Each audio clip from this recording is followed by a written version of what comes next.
on, guys? Welcome to Outside the Brand. This is your Monday Night Raw post show for May 15th, 2023.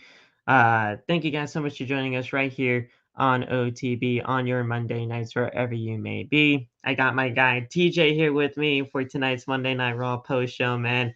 How are you feeling as we are inching closer to Night of Champions? We got some new matches confirmed. We have a new #1 contender for the Intercontinental Champion. I know our boy Johnny is very happy about that. And honestly, we continue on the road to Night of Champions. Seth Rollins had sit-down interviews basically all night. And we kind of had things start to progress when it comes to Cody and Brock. Kind of, not really. I don't know how to feel about that. And then Sami and KO losing in the main event tonight. How are you feeling overall, man? It was kind of a very up and down episode of Monday Night Raw tonight. I'm feeling like a scorpion and a frog. Dude, I really have no idea what the fuck he was saying. I love Cody. I love Cody to death. You guys all know this, but holy shit, what was that? Dude, what? He said, "Have what? y'all ever heard that story?" No! No one's heard that story! I'm pretty sure you just made it up! Never heard that story in my life. Listen, I saw Liberty today, okay? I legitimately saw Liberty today when she was sitting on Cody's lap as Cody was signing pictures for the merchandise stand, okay? I'm pretty sure you never told that story to Liberty. Ever. Right? Okay? Listen, that is not a children's story. I can't believe that. And if somebody legitimately shows me a picture of a book that legitimately has a scorpion and a frog on it, then I'll shut up. This better not be real. It better not be real. But I mean, listen, that's not a real story. That can't be. Oh God, Phil, oh my God, it's real. There's no shot. It's fucking real. The scorpion. It's real. And the oh my God, it is. Oh my God, it is. Damn. No, listen, I got it right here. I got it right here. Okay, I was gonna say, God damn, I can't even color correct right now. Oh my God. Oh my God, that is honestly kind of scary. That is honestly kind of scary. Mr. Cody Garrett Jamal Runnels, we would like to formally apologize. I'm for sorry, doubting Cody. you. I thought you were just fucking around. I really did. Oh my God, I can't believe this shit is real. That is absolutely insane. But regardless, man, I felt like it was a very up and down episode of Monday Night Raw tonight. A lot of decisions were made, and we have Ali as the Intercontinental Champions #1 contender. We have a 6-man tag team match that will most likely be in the main event next week on Monday Night Raw as Imperium technically go after the undisputed tag team champions Sami and KO and a partner of their choosing. It's a very interesting way to go about things. They lost in their main event tonight against the Judgment Day, so that is an interesting dynamic as well. I don't know how to feel. I really don't know how to feel when it comes to them as tag team champions, because during the chase of it all, great stuff, right? But WWE always has this problem, and it goes back to, honestly, the beginnings of time. When it comes to WWE, they cannot book babyface champions at all. At all. We've seen it go down with Seth Rollins and his Universal Championship run. That was a travesty. This tag team championship run for Sami and KO, it's not off to the start, that we all wanted. And now, I mean, what are we doing? What are we doing when it comes to this? It's terrible. I just feel so bad because they're so good and they just don't know what they're doing.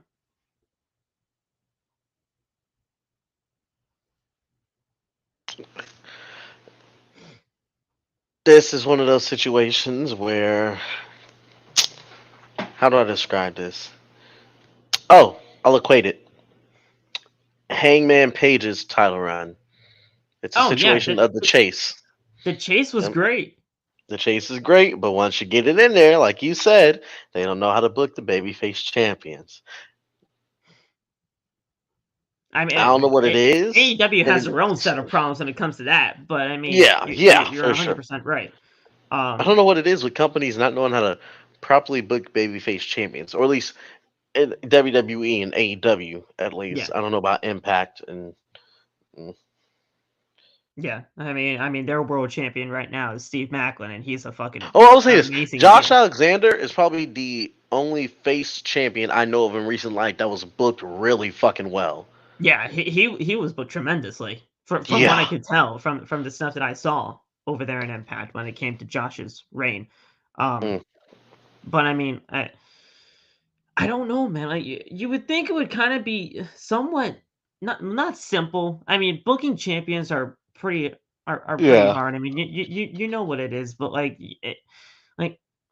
you would think it would be, at least somewhat, of a roadmap to just get to Yeah. where we need to be, and we're just going through the motions of this tag team championship reign.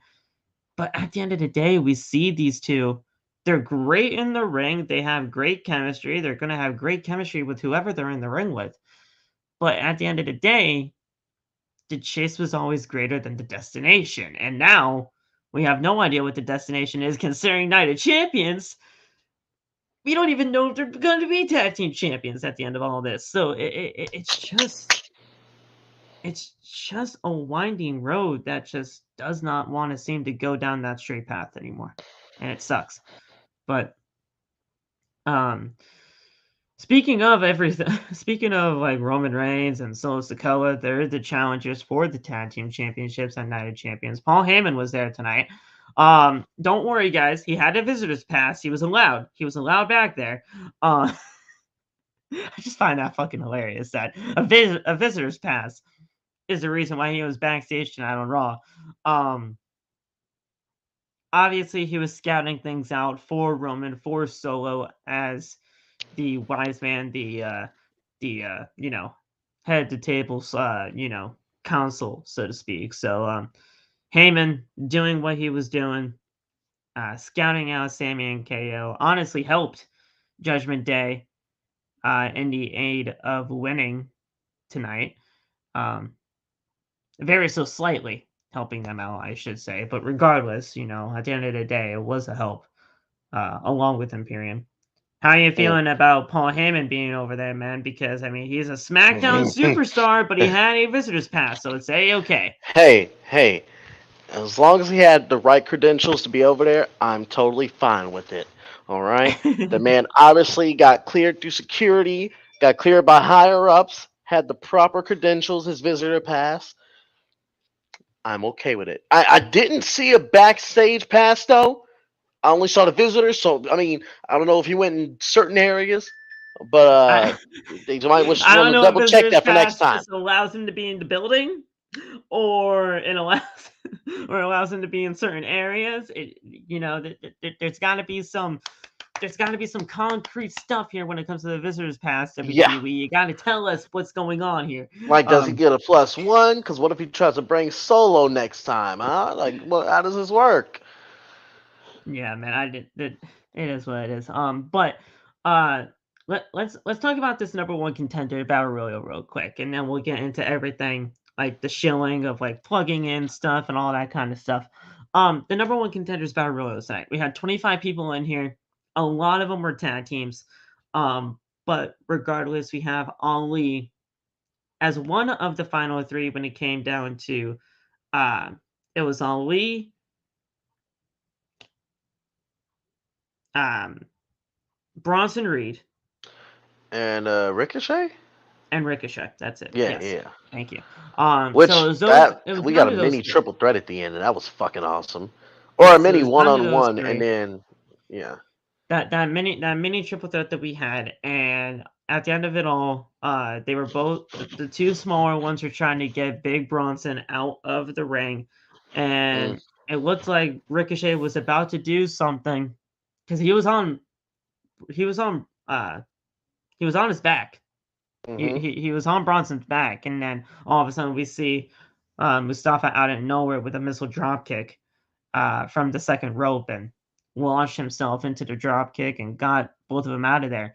How do you feel about Ali winning this thing, man? I mean, there's been a lot of reports saying Ali was actually going to get a somewhat of a push.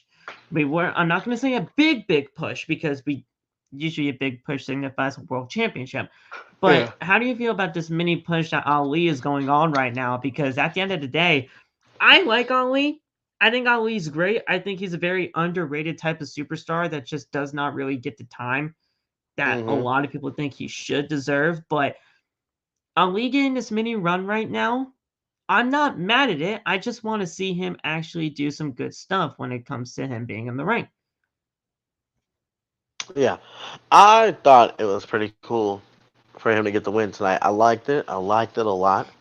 Um, I hope he's gonna have a competitive match with Gunther. Hope it's not gonna be like a squash because that'd be the worst thing you could do. But I don't think they're Yeah. gonna let that happen, especially when trying to make sure that legacy of the IC title is still goaded.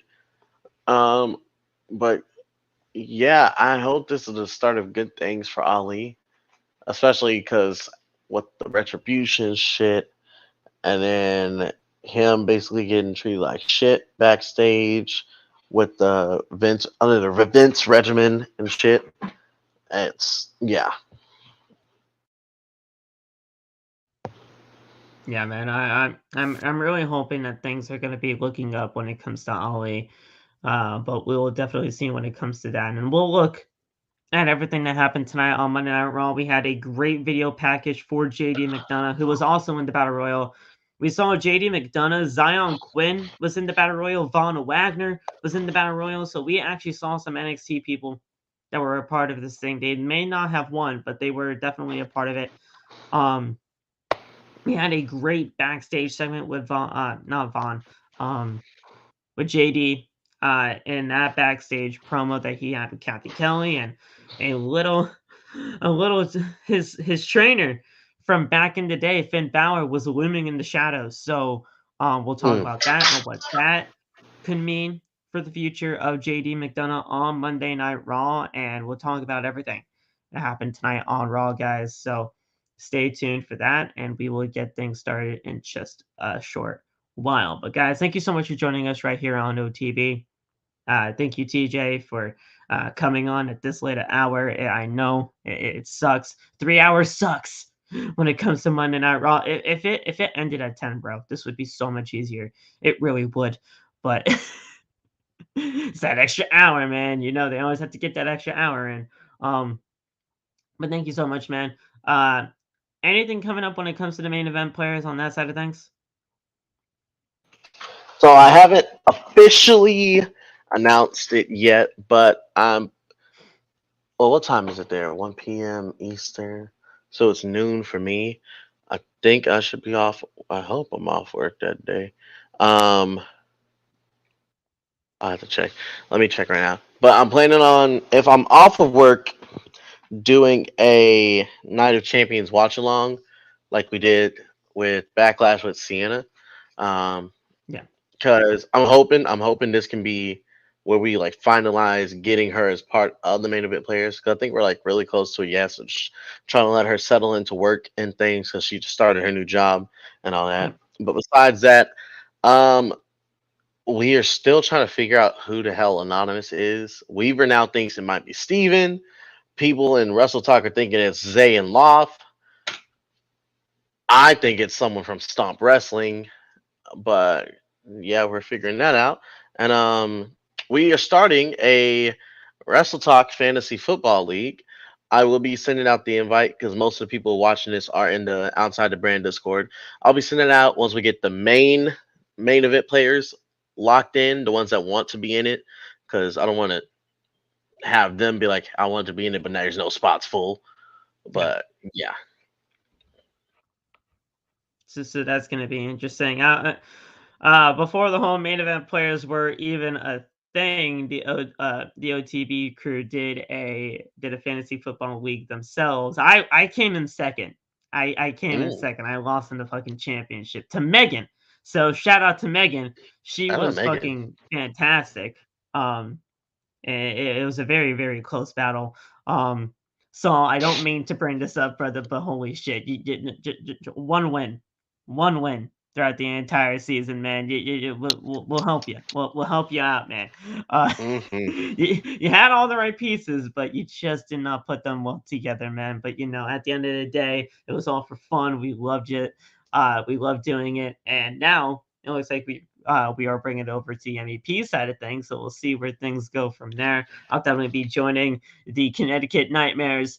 Are going to be bringing home another fantasy football championship. I will be a three-time fantasy football champion in no time, man. But Mm. but listen, it's all in good fun. I can't believe football's already almost back, and we're gonna get things started uh, on that side of things. But guys, also I want to appreciate you guys for joining us right here on OTB. Follow us on social media. Follow me on TikTok, Twitter, and Instagram at PhillyMatt underscore. TJ is at TJ Gatsby, basically on almost everything that you can find him at. So TJAYGATSBY. You got There we it. go. Um, so go follow him there. I always think it's just T and J, but no, you do JAY. You do the whole thing. So it's like, okay. Yeah. But but go follow him on any of the other platforms. Go follow MEP on Twitch. They reached affiliate already, but it would mean a lot to hit that follow button and get things going over there. They actually doing a lot of great stuff over there. We got like GM mode over there, which I believe we're actually going to be recording soon. I don't know. Yes, because we reached Survivor Series now, Yes, so it's yes. really heating up. So that's going to be good, and we'll see where things go from there, and a bunch of other series that they got going on over there. So make sure to go check out MEP on Twitch, and obviously the YouTube too. I think we always stream it on both platforms, if anything. Yeah. So if you guys see it, it'll be on any of those two platforms. So go check that out. Go down into the links of the description. You guys can use the code OTB20 at checkout for SeatGeek, our official sponsor of OTB. Use code SeatGeek. Do that, and you're going to get the best deal using SeatGeek. Green means good, red means bad. You always want to go for the best deals, and you get $20 off your first purchase using the code OTB at checkout for $20 off your first purchase. So thank you, SeatGeek, for allowing us to be a partner with you. And you guys have always been great to us, so we will continue to support you. Uh, and then finally, go get the merch. The OTB merch store is down there in the link in the description as well for Teespring. And use the code OTB20 for 20% off your purchase when you get OTB merch. You guys can go get this for the brand, phone case, and any other stuff that you want to check out over there on the OTB merch store. You guys can go to my store as well. And Red Raven 20 gets you 20% off, and Loft has his as well. Loft Not Famous gets 20% off. So go get your PhilCon and Loft Not Famous merch today as well. So thank you guys so much for supporting us. And we will always come back to support you when the time is always right. So thank you guys so much for joining us, and we will get things started with Monday Night Raw. Yeah. I'm getting so much better at that, man. I should, considering it's episode 366, but it's sometimes I definitely need to get better at that. But guys, we started off with Monday Night Raw tonight with Kevin Owens and Sami Zayn walking down to the ring. We see clips from last Friday's SmackDown when Paul Heyman announced that Sami and KO will be defending their tag team championships against Solo Sikoa and Roman Reigns. Zayn says that he is excited because they found out just on Friday, just like all of us, that they would be defending their tag team championships at Night of Champions. Zayn says on paper, it is as big of a threat to their tag team titles as there is. But they don't see it as a threat, they see it as a gift because they get another chance to get revenge on Roman Reigns. To be honest, Owens should have beaten Roman for the Universal Championship. And as we all know, at Elimination Chamber, he should have been the one to beat Roman for the Universal Championship. But Roman has cheated his way throughout his entire championship reign, and it is time for that to end. Mm.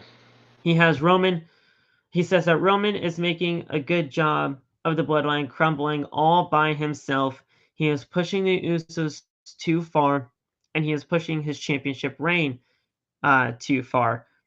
It's not enough to have the WWE Championship. It's not enough to have the Universal Championship.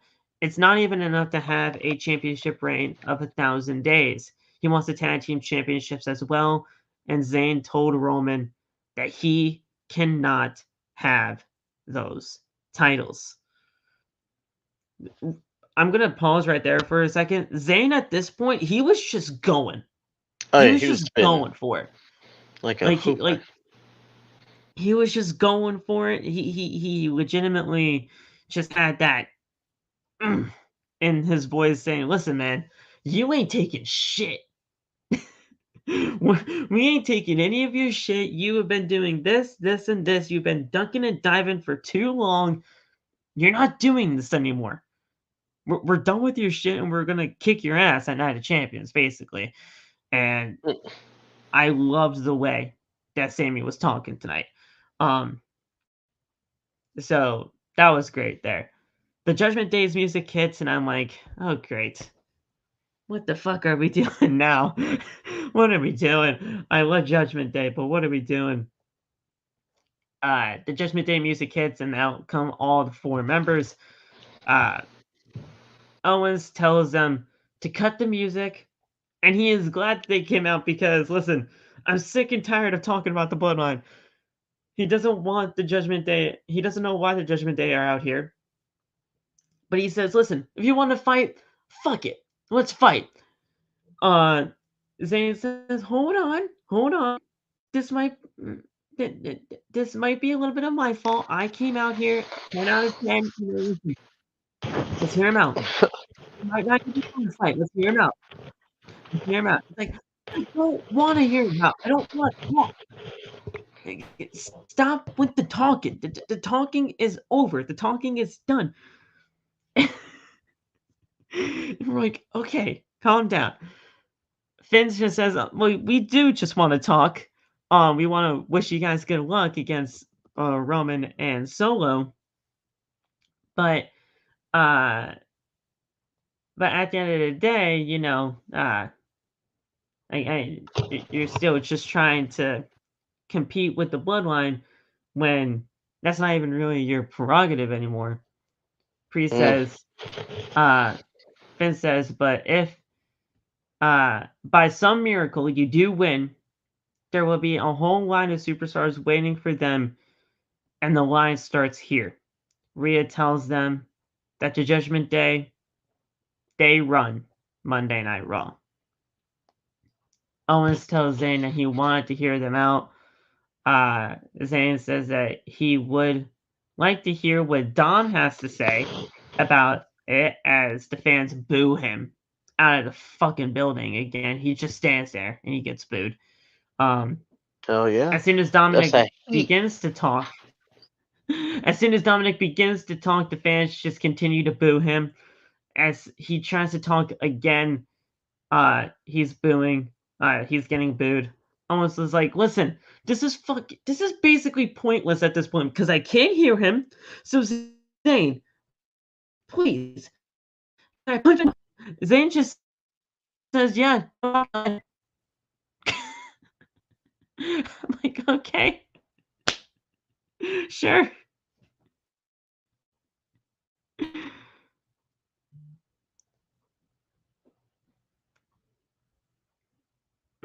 He just says, fuck it. Sorry, Go ahead. Rhea.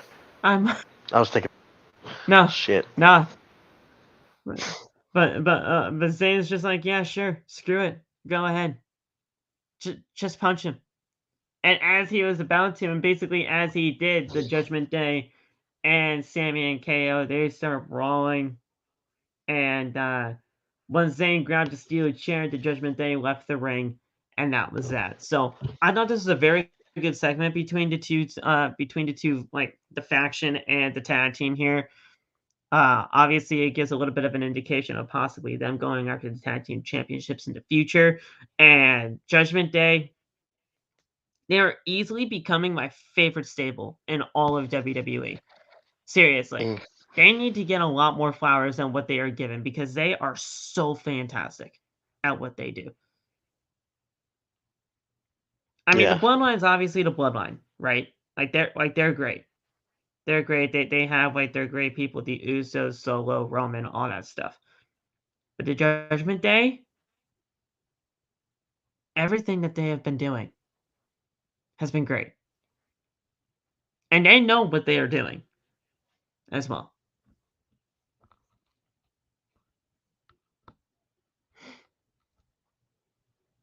So I'm super excited for Judgment Day.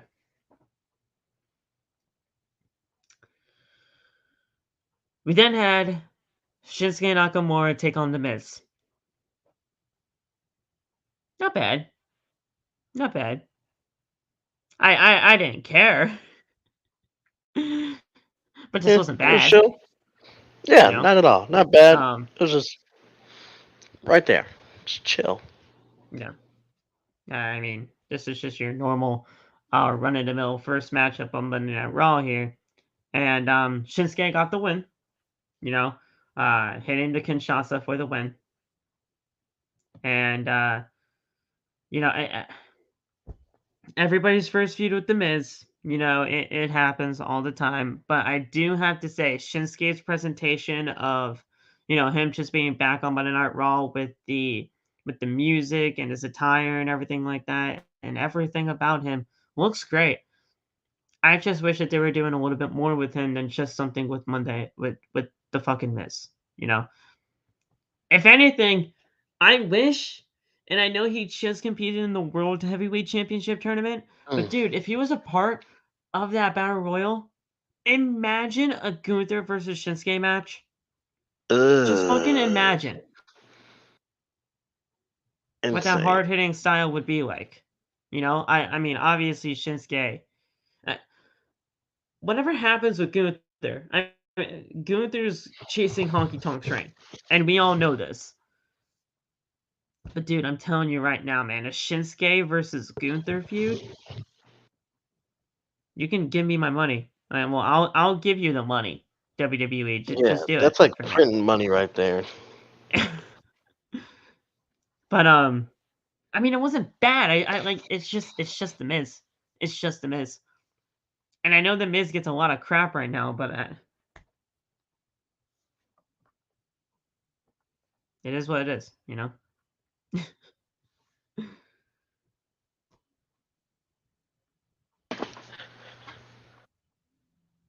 So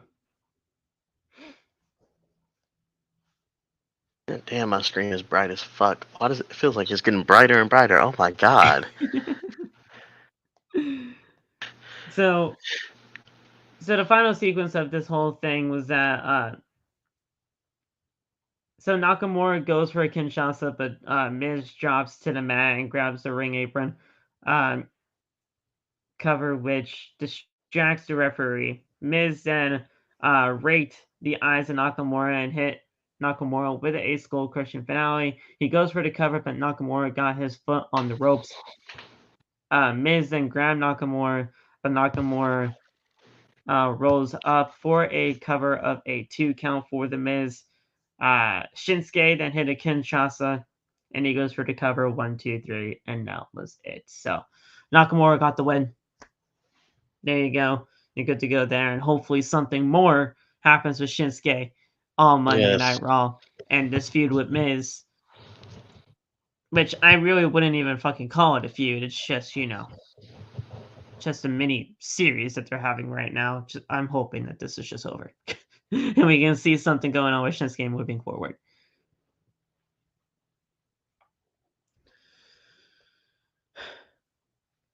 Sonya and Chelsea are backstage arguing with Adam Pearce. What else? Adam Pearce is just always getting into arguments backstage with Chelsea and Sonya. Adam Pearce regrettably told us that Liv Morgan was injured during their match on Friday. Green and Sonya mocked Liv, saying that she was injured. And Sonya says, as a former member of management, they would have had to relinquish their tag team titles to the challengers and forfeit them by default. And then Adam Pearce says, listen, as a former member of the goddamn management team, you would know that would never happen. So, what's your point there? Raquel says, listen, I don't care. Okay? I'm fighting for Liv's honor tonight against you, Chelsea, and you're gonna like it. Chelsea says, fine, you're gonna regret it, and so will you, Adam.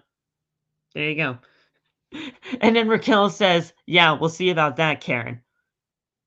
I love how she just said that. She just said Karen. It's a legitimate Karen gimmick, so go for it, man.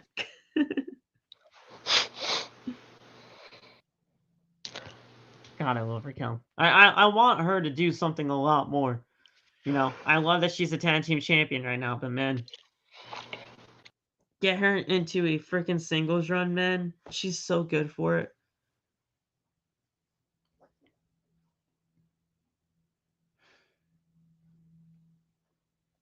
So, we see, after a commercial break, we hear Imperium's music hit. And Gunther, Kaiser, and Vinci show up.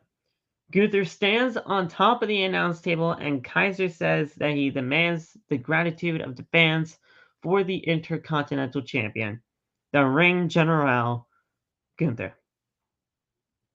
Kaiser hands Gunther the microphone as he stands on the table. He says perhaps an introduction is due.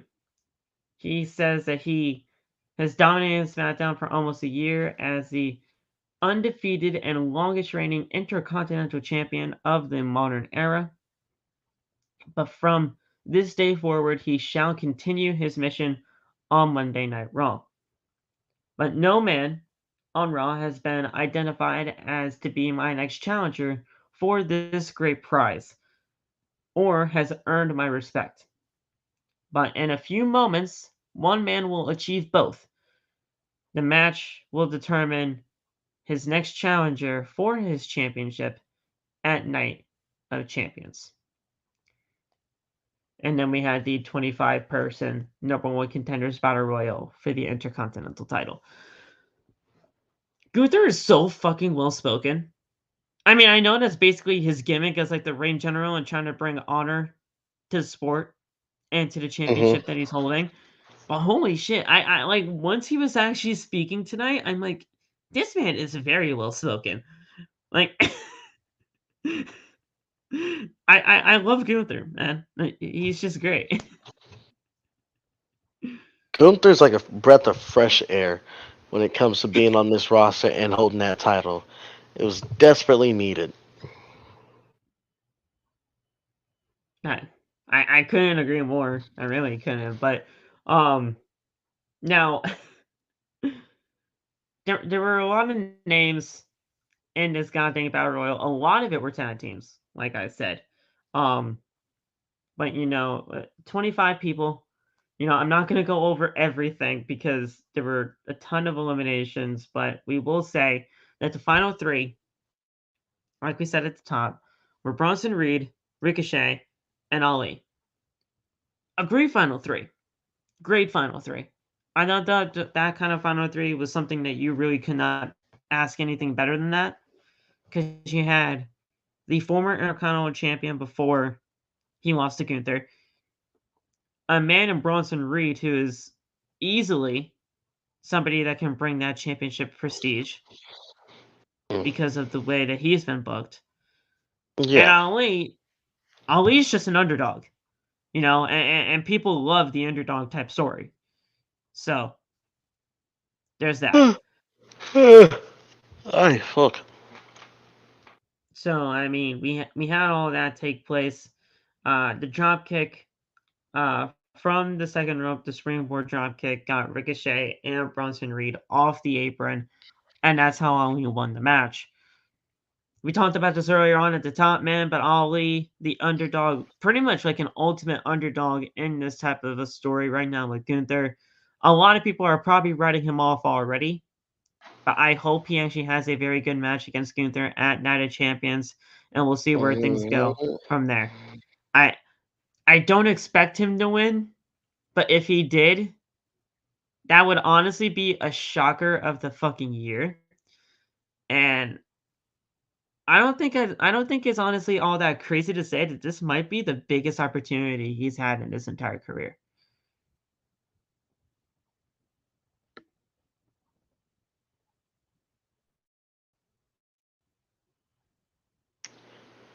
I'm thinking.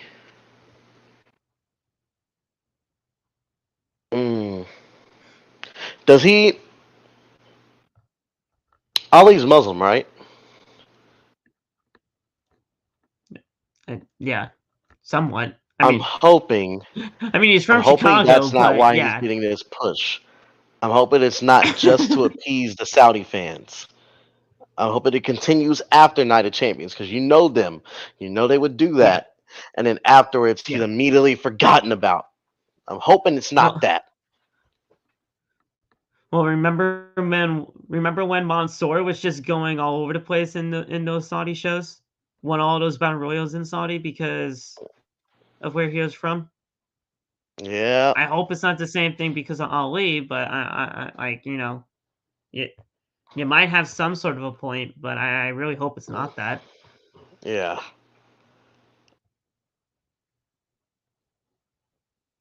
I mean, I like Ali. I want to see him thrive, and I honestly think that I honestly really do think that this might be one of, if not the biggest opportunity that he's had in his entire career. I mean, Sure. he was supposed to have Kofi Mania, but things happened. Money in the Bank, that's a whole other fucking story because he just didn't reach for the goddamn thing. There's a lot of moments that this kid could have had. I'll say that. Mhm. But now he legitimately has a golden opportunity in front of him at Night of Champions. We'll see what happens. Mm. I'm hoping for the best. Do I think it's actually going to happen? Probably not, but I'm hoping Oh for the no. best. I'll be rooting for him, Johnny. That's all I'm saying. Yeah, but he getting I packed up. love both of them, so honestly, I really don't care who wins.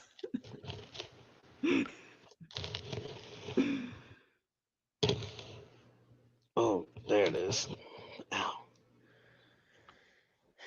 Then we had Becky Lynch. Mm. And Becky Lynch, she's going after uh she's going after Trish. She challenged Trish to a match at Night of Champions, which will be made official next week on Monday Night Raw when they do their contract signing.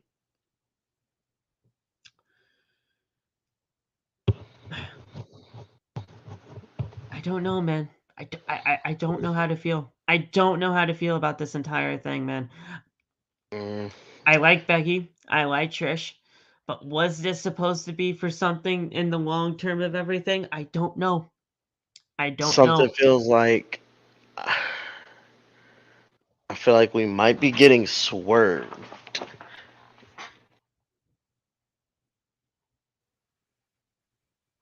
Cause I don't know though. Fuck. Cause part of me feels like it's not gonna be Becky's name on that contract. I feel like it might be Lita.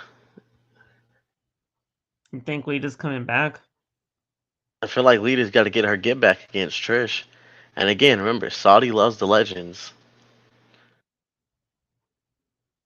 Lita versus Trish. I'd pay for that if I was a Saudi prince who obviously has not watched since the mid 2000s because they think Yokozuna is still alive. Yeah, that was bad. I I don't know, man. And all of this just feels so out of place to me. Yeah. All of this. Like Lita, like Trisha heel has not worked. It has not Ugh, worked at I all. need water. I don't care what anybody says. Trisha's heel run has not worked. It has not hit as much as people probably thought it could have. Becky, she just came back from whatever happened. You know, they sold it as a foot injury. Maybe it was a foot injury. Maybe it wasn't. Maybe she was just taking time off. But she just got back. You know, and a lot of people are actually giving her flack because of the way she's looking right now. Apparently she's lost muscle mass.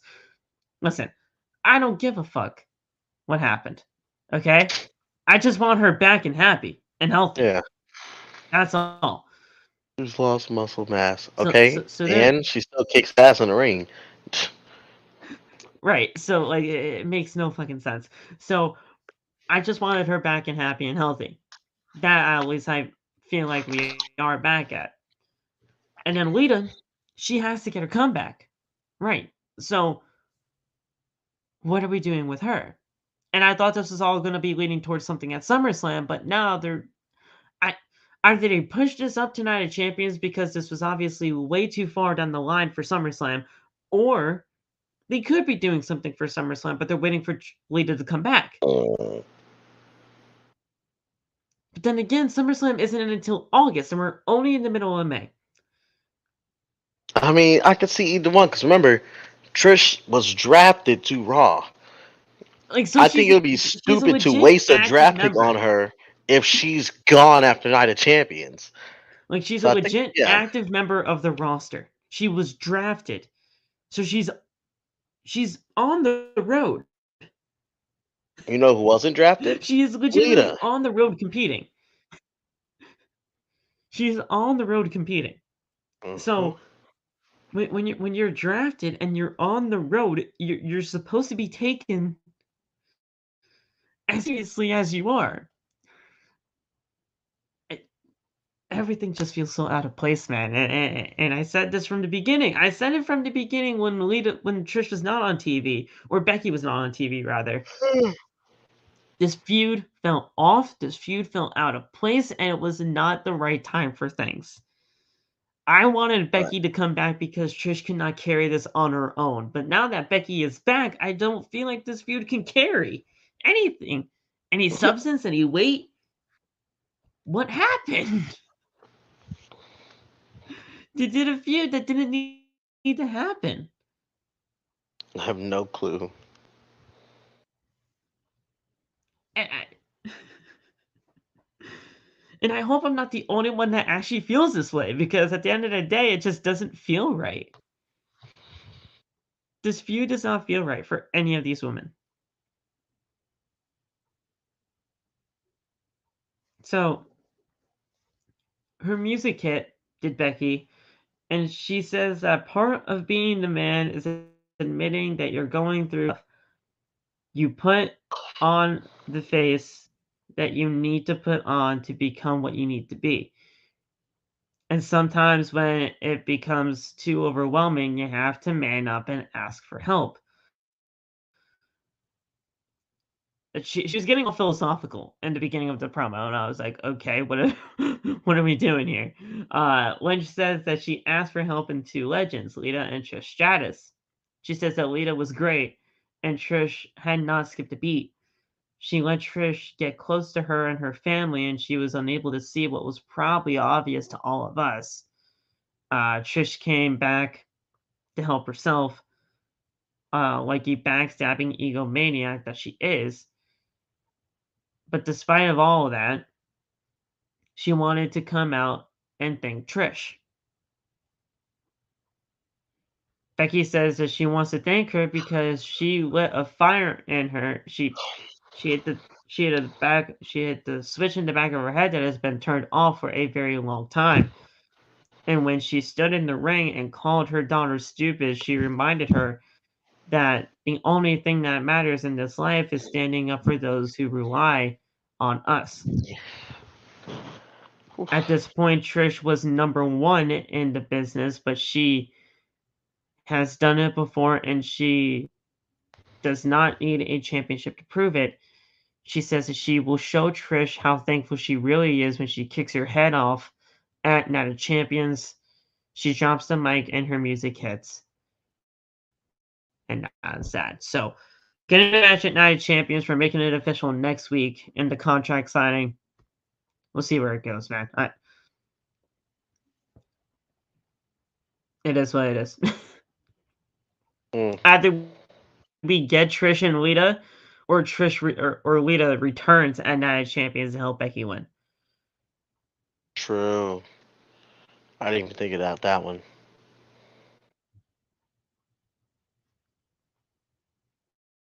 So that's what I'm going with. I'm going with Lita returning to help Becky win. And we'll see where things go from there. I don't know, man. I really don't know when it comes to this feud.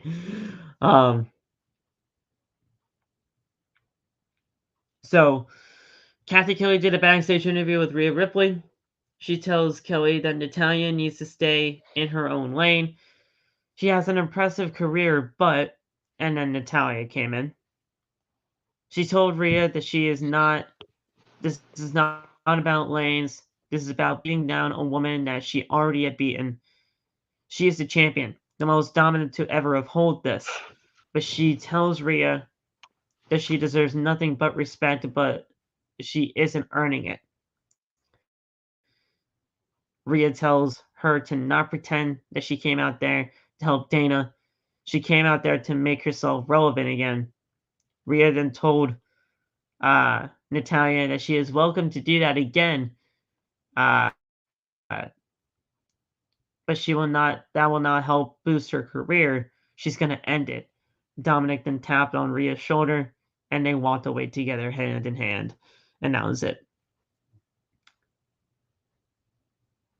Obviously, everybody's rooting for fucking Rhea Ripley in this feud. Oh, yeah. Because I this don't feud think makes no anyone's going for sense. Natalya.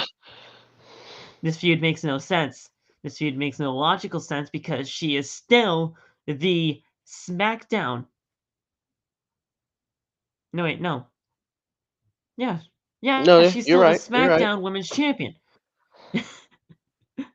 I see, it's still fucking confusing me. She's still the SmackDown Women's Champion.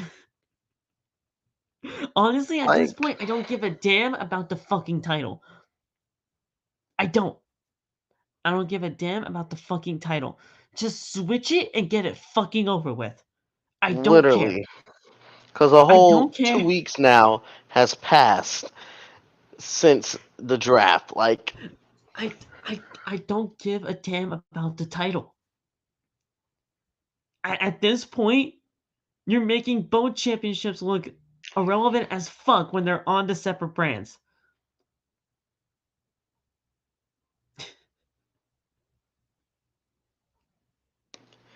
see, because now I'm curious, what the fuck are y'all gonna do? Literally, what are y'all gonna do now? Are you Like, just gonna keep, like... She can't keep hold of the SmackDown Women's Championship on Monday Night Raw. That makes legitimately no sense. Mm-hmm.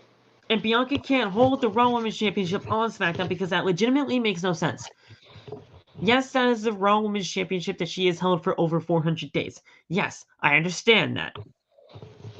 But you can't have another brand's championship on that brand. And don't give me the excuse of the WWE Championship because that was technically unified. So they can't do anything about that. They can't. Yeah. This is a one championship type of scenario, but they're just on the different brand. And I thought we were going to have the title swap segment weeks ago. I thought we were going to do that before Backlash so that we can actually have the right champions going for the right championships. But no, that didn't happen. Oh. That didn't happen. And then when the Monday Night Raw happened, and both of them were there on the Monday Night Raw after Backlash, I thought we were going to do it then. But they didn't do it. Hell, even if you do it on a fucking Raw Talk or SmackDown Lowdown, something.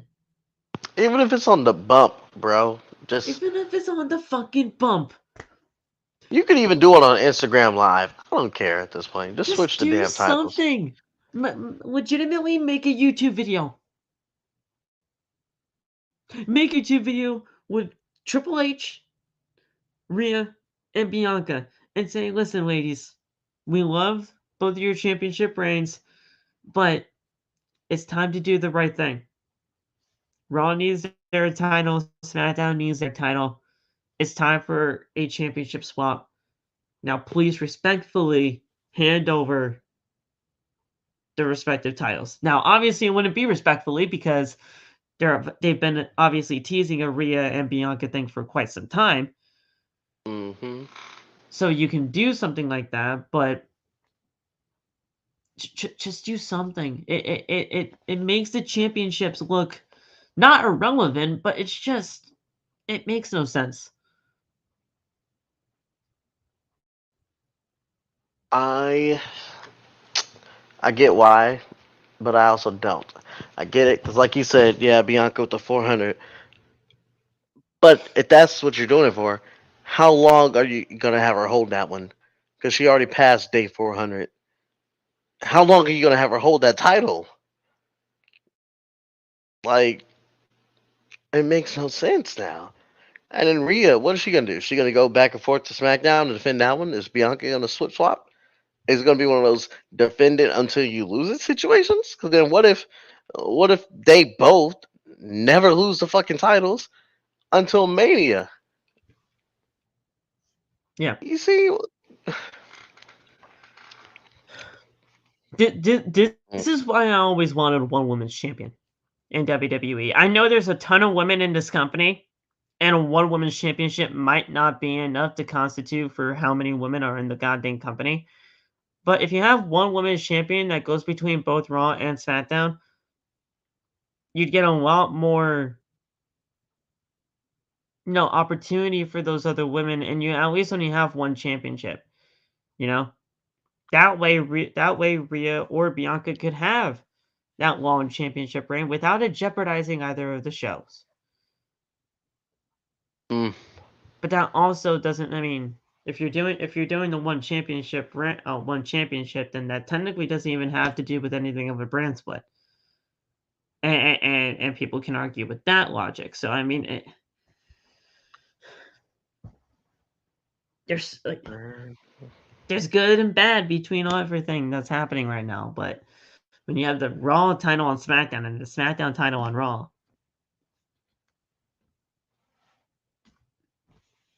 you're setting yourself up, man. what up, Enigma? Yo, Enigma. So all that took place. So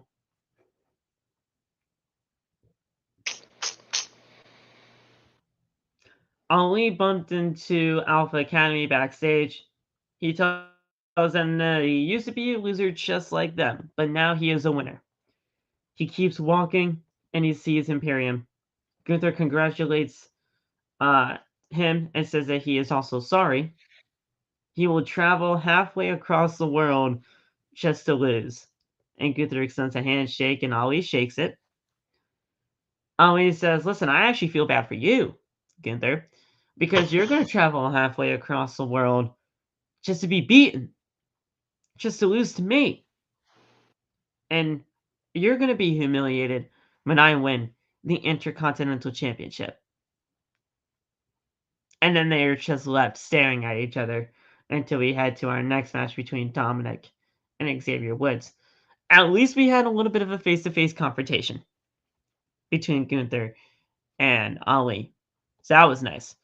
I thought as soon as I saw that handshake, I thought Gunther was just going to chuck Ali somewhere. I thought he was going to chuck him into some of the equipment boxes. I thought he was just going to chuck him out the frame.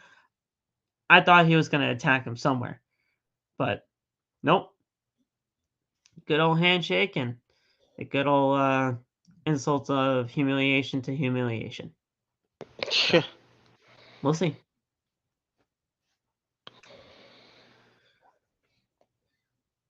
Dominic and Xavier, decent. I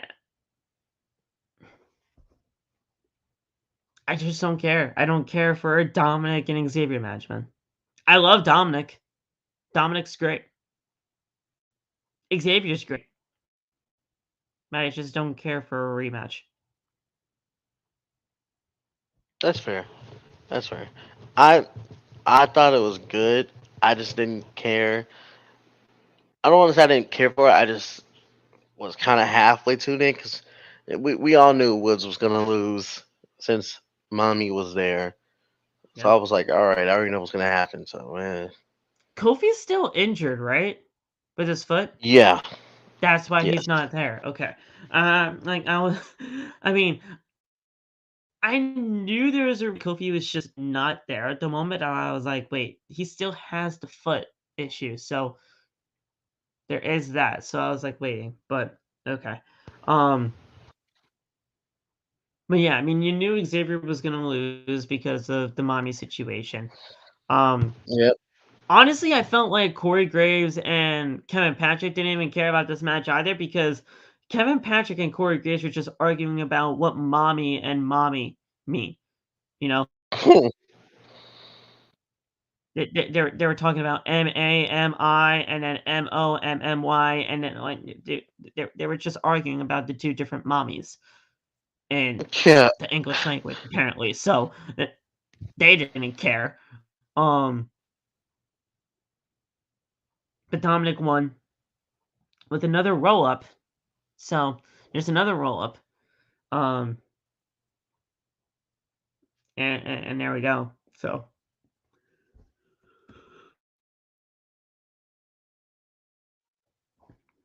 it was what it was. But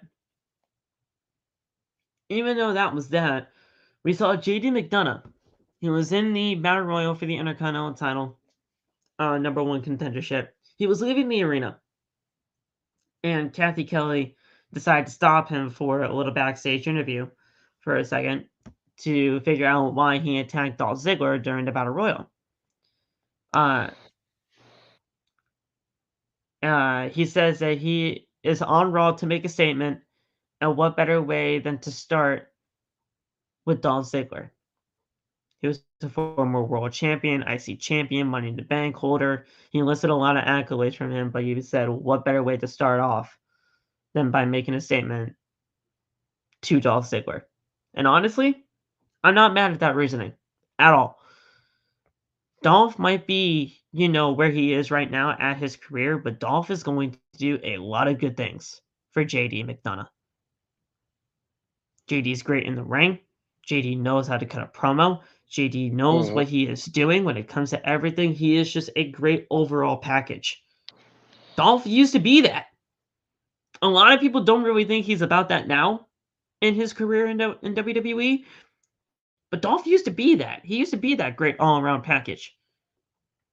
Obviously, now he's a veteran and he's going to put people over. That's what he's meant to do now. But you see where the vision is. So hopefully, when we get that match between those two, it's a good one.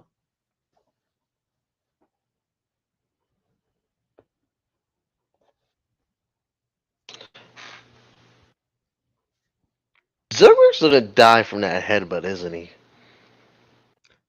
Probably. He's gonna sell that, Yeah.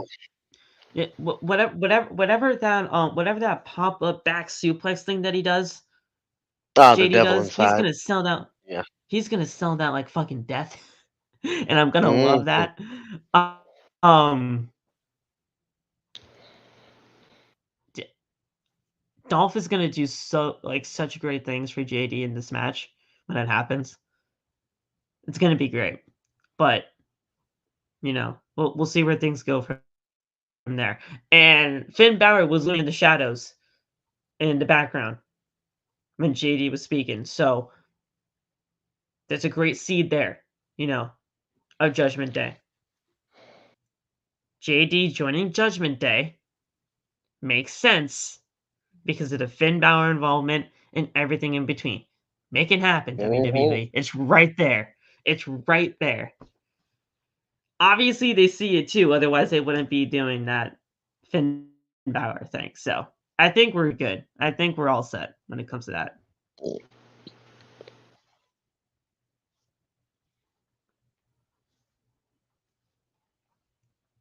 So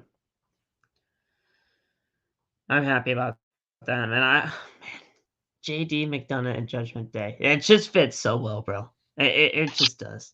He even has the JD in his name. Judgment Day JD and McDonough. JD, bro. JD and JD. It's right there. Yep. Didn't and the thing is, before Rhea did DM as like the as like her little mini like face tattoo under her eye, she had JD. Yep. Obviously, that meant for Judgment Day, but I mean, it wasn't for JD McDonough, but she had JD for Judgment Day, and then it obviously turned to DM when Dominic uh joined the fray. But dude, JD in Judgment Day makes sense, man. Get it done, Very much so. WWE. You're good for it. Inda Share with Jinder fucking Mahal squashed two people. We don't know their names. WWE just did not give them names for whatever reason. But Inda Share, they fucking squashed these two tonight. They look dominant. They look powerful. They look mean. They look everything that they are supposed to be. I told TJ before the show started, I had not seen Saga in the ring at all. At all. Obviously, we've seen Veer because he came once or twice on Monday Night Raw before. Pause. But Saga, they have something in him. They have something in him. Veer, there's a little bit more work when it comes to him. Um, Obviously, probably not now, considering how Dominic and Jasher has been. But if they continue on this dominant path for him to share, I'm actually might be enjoying them. I actually might be enjoying him to share and what Jinder is doing if they continue to do this path. And it's crazy to say that I'm actually enjoying something Jinder's doing, but if it's with these two, it can work.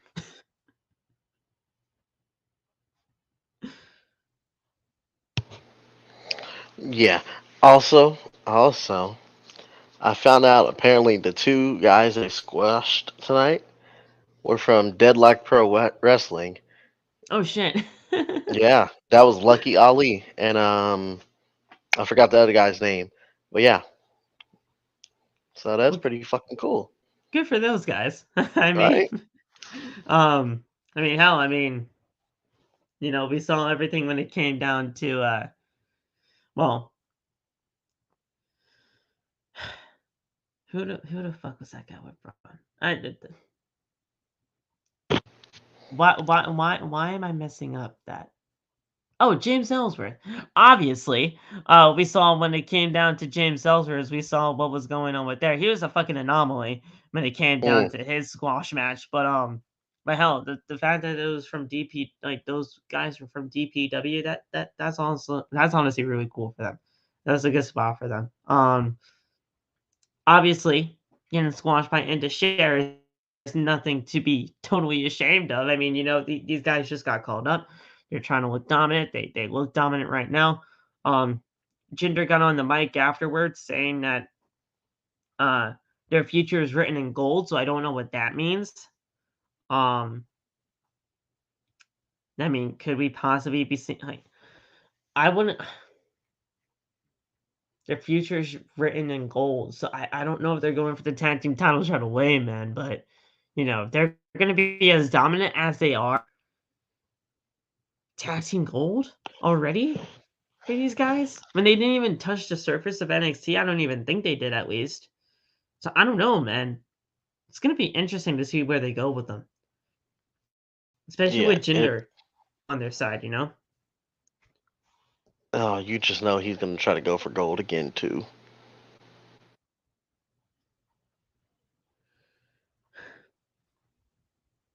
I want In the Share to be done right.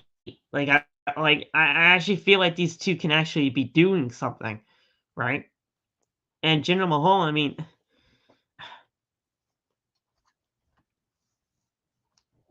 we saw in the last WWE Championship run with him. Okay, it was terrible. I don't care what anybody says. It was fucking terrible. Dude, no. If anybody liked like the WWE Championship run from Jinder Mahal, I'm sorry that you liked mediocre and mediocrity. Hell, maybe even lower than mediocrity. I don't even know what to even fucking call that right. But I want In the Share to be done right. So hopefully it does. And we get things started.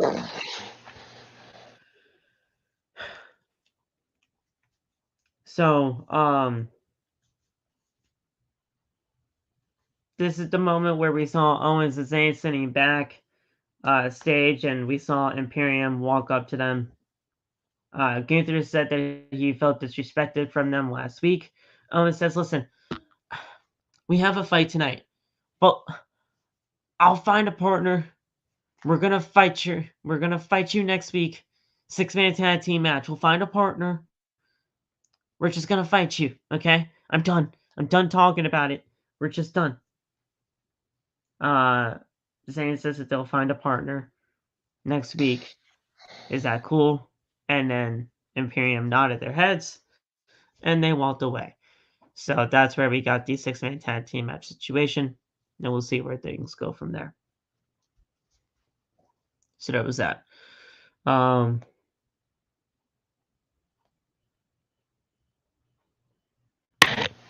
Okay, we actually don't have that many things to go through now.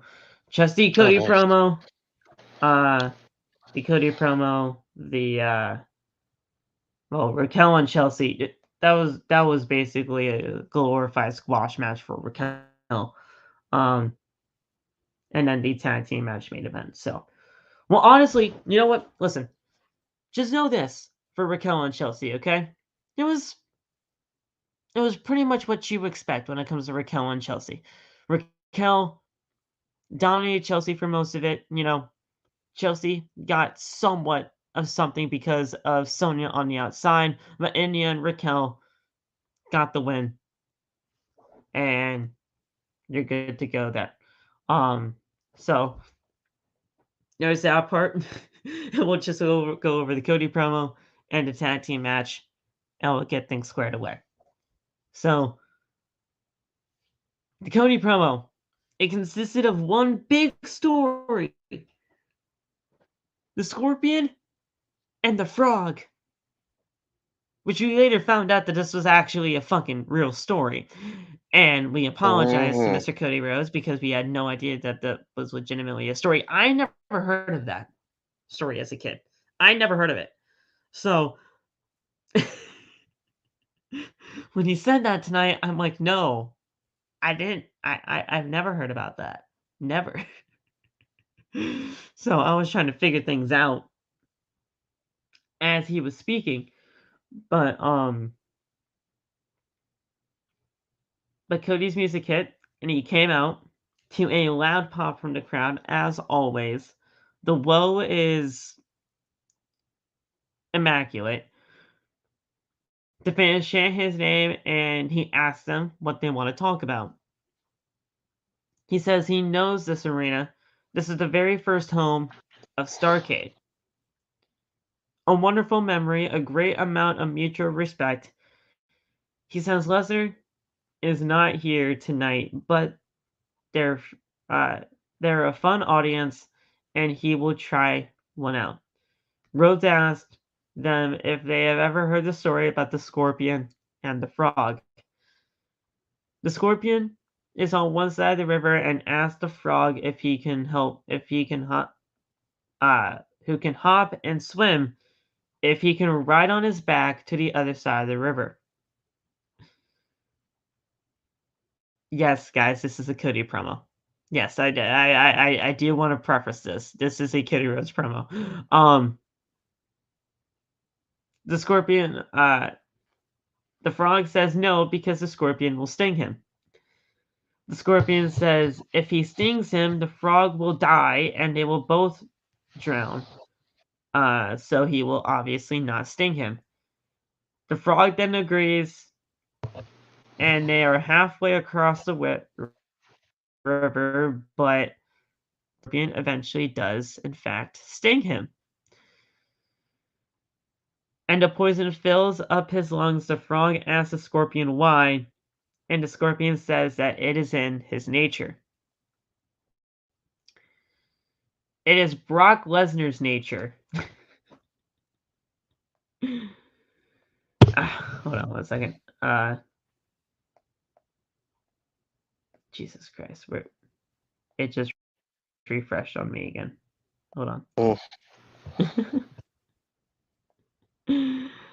So, it is Brock Lesnar's nature to hunt. He must be hunting, but to make sure if he is hunting, how is his face?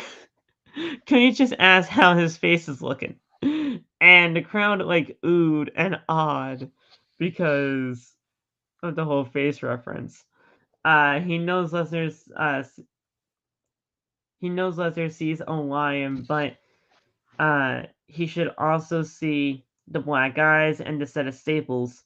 And when he looks in the mirror, he sees a person who did that to him. Someone who beat the biggest bully in WWE history and gladly accepts Lesnar's challenge at Night of Champions. Then he says that there has been this talk about ego, his dates, and the reason Lesnar is at the top is because Lesnar is better than 99.9% of superstars that step foot in this ring. But at Backlash, Lesnar was not better than him. Lesnar called it a cheap win, a counter to a wrestling move in a wrestling ring. How cheap could that be? Cody says even if he were to somehow gotten a win in 20 seconds, he would have found excuses. Cody says that this is not about being the next big thing on Monday Night Raw. The fans chant for Cody's name. The next big thing. That's what was said so much about Lesnar, and they were right. But eventually, what happens is what if they just say the word next? He has conquered WWE, the sport, and at this point where he needs the sport, but they are at the point where he needs to take his busted face because he is not the big thing anymore. He is simply in his way. Cody then drops the microphone and leaves the ring. Like I said earlier, bro, in the beginning of the show, the whole frog and scorpion thing did nothing for me. Nothing for me at all. Then he tried to relay it back to Cody and Brock, and I'm like, okay, I see where you're going with it now. But this feud has nothing for me. It has been nothing for me. And I understand the slow burn and the slow story for Cody Rhodes. Trust me, I am a Cody fan. It has been nothing but a slow burn. But at this point in time, when is slow too slow? And how the fuck are we going to get back to Cody being on the road to a world championship? Because at this point, I have no idea what the fuck they are doing. Because this Brock thing has to end at some point.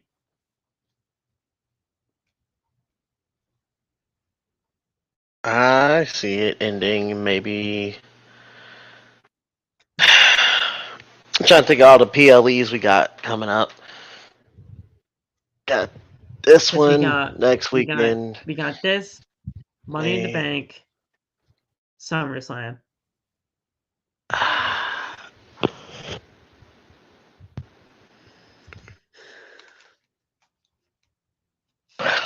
Unless Cody sweeps him next Saturday, If it doesn't end at Money in the Bank with a rubber match, it's ended at SummerSlam.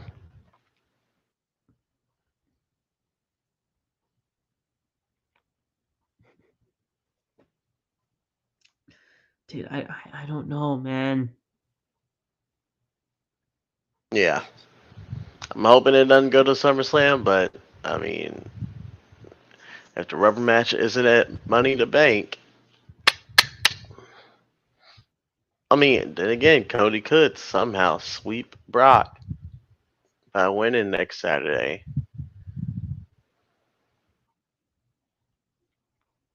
Because Money in the Bank is July 1st. Mm, So there's no pay-per-view in June at all. okay. Unless they make something happen in June, but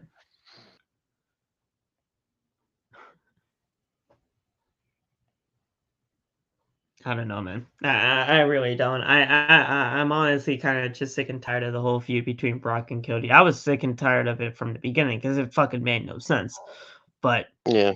I mean, I guess we'll see where things go. Um, but we'll see. The whole frog and scorpion thing made no sense to me. I was kind of very confused about it, but we'll see where it goes.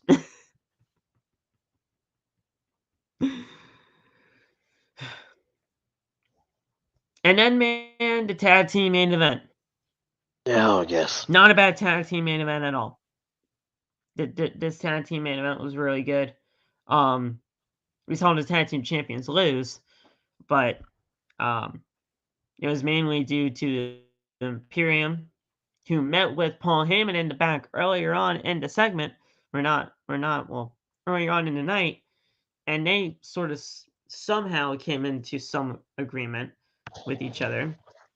Paul Heyman was out there the on stage.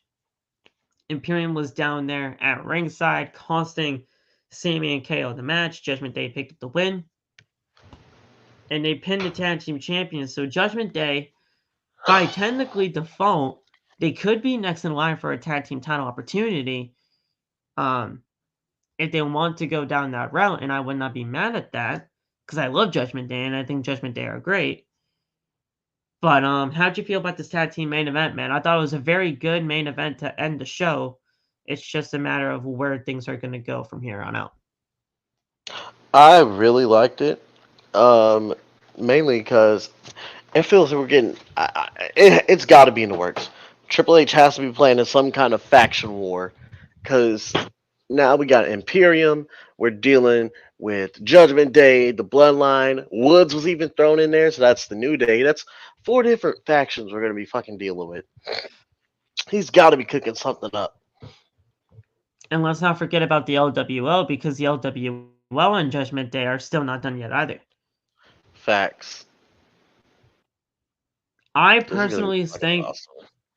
I personally think we're still going to be getting LWO versus Judgment Day inside War Games in November. I do, and I know Mm. that's a long way away, but I think we still get that because I think at that point in time, JD will be a part of Judgment Day, and we'll have that four Oh on yeah. four. So I personally think that's going to be the War Games match this Thanksgiving uh, holiday season when it comes to War Games for November and Survivor Series. But you're right, man. There's got to be something when it comes to these faction warfares because I don't even okay. To my knowledge, I have not remembered a time in WWE where there are so many great and amazing factions within the WWE that have been this dominant in like quite some time because we haven't really seen ever a faction like the Bloodline that have been this dominant.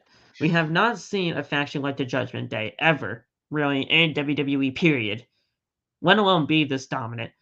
The Uh LWO was huh. never really a thing up until right now.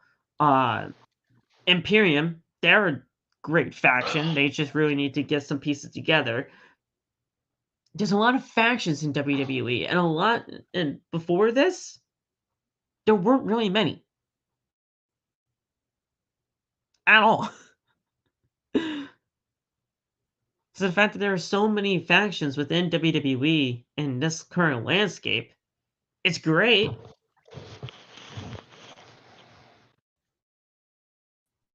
But I think and faction warfare seems a lot more sense.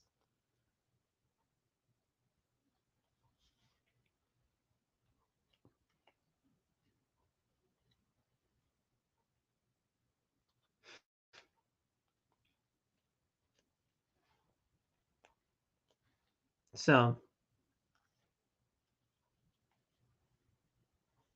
I mean, I'm loving this whole faction thing. I love that factions are like really a part of WWE now.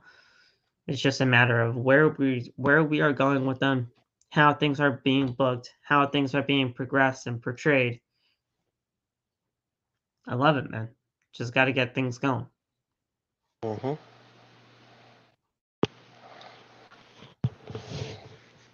So, I don't even know what we'd even do with all these factions, man, because there's a lot of factions in this goddamn company now. Yeah. Oh, and yeah.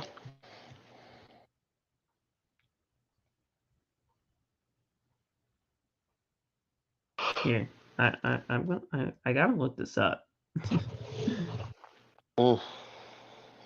All right, so speaking of just factions, because I mean, tag teams are tag teams, but factions are the three people or more. We got Imperium, we got Indus Share, we got Judgment Day.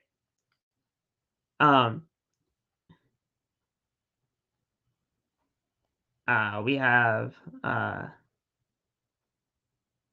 hit. Well, do you want to count the women that are a part of a male tag team kind of faction thing? Because I mean, Uh, it's not really technically a male faction, right?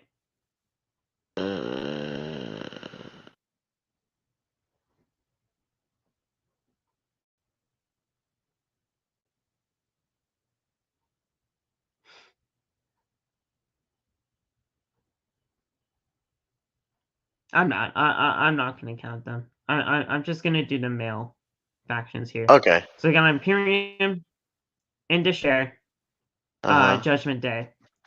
We have uh we have the OC, the Bloodline, LWO, and the Brawling Brutes. And that's at least like 6 or 7 factions within this company. And that's a lot.